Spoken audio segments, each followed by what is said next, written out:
कक्षा 10 के पूरक पुस्तक संचयन में दूसरा पाठ है लेखक गुरदयाल सिंह द्वारा लिखा हुआ सपनों के से दिन। इसमें लेखक अपने बचपन के दिनों का वर्णन करता है और जैसा कि पाठ का शीर्षक है सपनों के से दिन, तो तात्पर्य यही है कि प्रत्येक व्यक्ति को अपने जो बचपन के दिन होते हैं वो सपनों के से लगते हैं। अर्थात जैसे व्यक्ति सपना देखता है और सुंदर सुंदर सपनों में सुंदर सुंदर कल्पनाएं होती हैं, वैसे ही लेखक को अपने बचपन के वे दिन सपनों के जैसे लगते हैं। इस पाठ में लेखक ने बचपन के कुछ दृश्य अंकित किए हैं। शिक्षा काल में हर विद्यार्थी का लक्ष्य पढ़ना ही होता है। उसे हर विषय की कोई ना कोई पुस्तक पढ़नी होती है।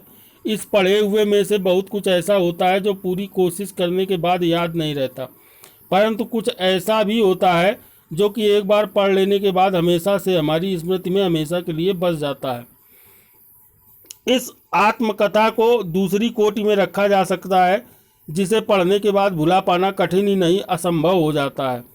यह अंश बताता है कि समाज में कुछ लोग ऐसे भी थे जो शिक्षा के महत्व से पूरी तरह अनजान थे। ऐसे लोग न केवल खुद अनपढ़ रहे, बल्कि उनके कारण उनकी भावी पीढ़ियां भी निरक्षर रह गई। पाठ की स्मृति में बने रहने के कारण जो भी सबसे अहम वजह है वो यह है कि इसे पढ़ते हुए पाठक को बार बार ऐसा लगता है कि जो दिनचर्या मेरी थी, वो आदतें, शरारतें, ढोलबाजियाँ, आकांक्षाएं, जो सपने मेरे थे, जो मैंने आज तक किसी को बताए भी नहीं, वे लेखक को बचपन से ही किस प्रकार पता चल गए और कैसे उसको इस उम्र तक याद रह गए। बचपन में लेखक और उसके साथी एक जैसे थे, गरीब, फटेहाल, लापरवाह और खेलने के शौकीन। वे रोज ही लकड़ियों के ढेर से फिसलते हुए चोटें खाते थे। उन्हें मिट्टी भरे घाव देखकर माँ बहनें तरस खाने की बजाय उनकी पिटाई किया करती थीं। बाप भी इतने गुस्सैल हुआ करते थे कि चाहे बच्चों को नाक मुंह से खून आ जाए, लेकिन वो उन्हें पीटते ही चले जाते थे। बचपन के सभी दोस्तों की आदतें मिलती जुलती थीं। उनमें से अधिकतर तो स्कूल जाते ही नहीं थे। कुछ गए भी तो वो अरुचि के साथ बस्ता तालाब में फेंक आए। उन दिनों अधिकतर माँ बाप बच्चों को पढ़ाते नहीं थे। वे सोचते थे कि पढ़ लेने पर भी बड़े होने के बाद इन्हें कितना आ जाएगा और ये कितनी नौकरी पा जाएंगे, अफसर तो बन नहीं जाएंगे। बड़ा होने पर इन्हें बस बही खाता लिखना सिखवा देंगे, थोड़ा बहुत अपना नाम लिखना और 2-4 अक्षर, संख्याएं आदि लिखना सीख लें।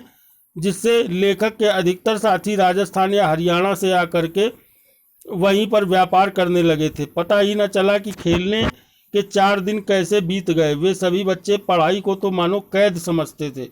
बचपन में घास कुछ अधिक हरी और फूल कुछ अधिक मनमोहक प्रतीत होते हैं। आज भी लेखक को स्कूल के रास्ते पर उगे झाड़ों की खुशबू याद है। तब स्कूल के शुरू साल में 1.5-2 महीने पहले छुट्टियां हो जाती थीं। इन दिनों में तब तक वो लेखक अपने परिवार के साथ ननिहाल चला जाता था। दोपहर तक वो ननिहाल में गांव के तालाब में नहाते थे। बाद में नाना नानी से कुछ भी मांग कर खाते थे। नानी उनकी बोली और कम खाने की आदत से बड़ा खुश होती थी। नानी को शहर की बोली बड़ी अच्छी लगती थी और वो शहर के लोगों को इसी बोली की वजह से बड़ा शिक्षित समझती थी। जिस साल लेखक ननिहाल न जा पाता था, उस साल वो गांव के तालाब पर चला जाता था। वहाँ वो कपड़े उतार कर एक तरफ रख देता था और तालाब में कूद जाता था। कुछ समय बाद रेतीले टेले पर चढ़कर वहाँ रेत के ऊपर लेटता था, फिर रेत से लथपथ होकर के फिर तालाब में छलांग लगा देता था।